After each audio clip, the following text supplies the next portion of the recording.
Okay, so we'd like to take a bit of time, a few minutes, for questions directly to Matt, and then we'll have Vi come join us and kind of have a more general discussion and take any of your more general questions. So, questions for Matt. We have one over here to the left. Yes. Thank you. Can you say a little bit more about the neighboring effects and what are examples of that and whether those contexts are very similar? So is this spillover that's occurring in very similar neighboring environments that have similar contexts, or they're very different? The last graph that I showed? Yes. Is that related to the last graph? Yeah, so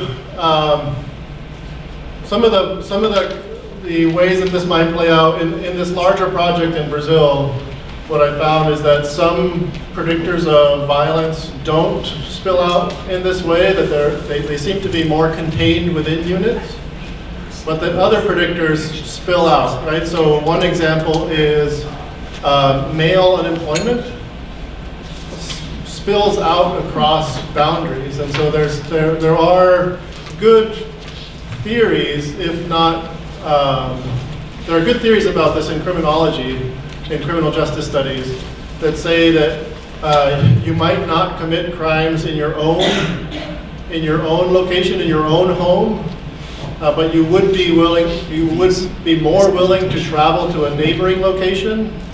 So unemployment locally might not matter, but unemployment nearby might matter.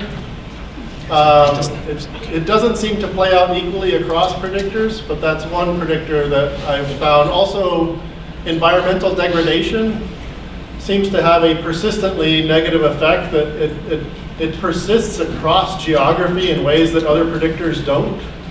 So if your environment is degrading locally, it increases violence locally and increases violence in your neighboring communities and in your neighbors' communities. Does that make sense? Does that help? And we had a hand over here. If there's no one else, thank you very much for this important discussion. I will say it's hard for me to not feel the fact that women are being objectified to some degree in this kind of presentation. Not that you meant that, but it's very hard not to hear the murder of women associated as a factor for analysis, etc. Just saying that, I think it's important for us to remember that these are actual people getting killed. I wondered what you would do with the contributing factors once you do this this analysis. Like, how would you assess contributing factors such as rape? And do they even get counted among the homicide? Is that part of the homicide documentation to those cases? I don't know. But just, I'm wondering, like, police departments, etc. I've traveled all over the world. I've seen how women don't go to police departments because they're feared they're going to get raped or killed if they do report, right? So there's all these, so I'm just curious how you would tease out those factors with this analysis that you're doing. Like, I'm thinking it could, like, support some of those questions, because once you have your geography, but you would still have to look at structural factors like what's the level of specific rights for women in a particular area, right? And how are those contributing for or against, right?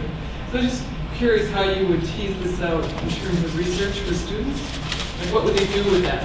How would they analyze these other contributing factors to the murders? Thank you. Yeah, thank you. Thank you for your first comment. And with regards to contributing factors, I think for students, something that's particularly provocative doing this kind of analysis is that most of us are familiar with geography, right? We have a sort of, I don't want to call it a intuition because it's built up over years of experience and schooling, but we're used to looking at maps, right? And we all see a map and we sort of intuitively understand something about it. And if we take something, so maps are in a sense something we know. And the error term that I've been talking about is something we don't know. So these kinds of visualizations connect something we don't know to something we do know. And I think they help us understand patterns in what we don't know. So I think for students doing these kinds of maps, it can be very compelling. It can be illuminating. Right? And that's part of the research process. And I think with regards to contributing factors, that would be the object of doing this whole process, right? Within a mixed methods framework, is not to stop and say, oh, isn't that geographic pattern interesting or cool looking or whatever, right? But then to say, okay, what are some careful, promising ways that we can select a couple of observations in what we've just found to try to identify what's going on?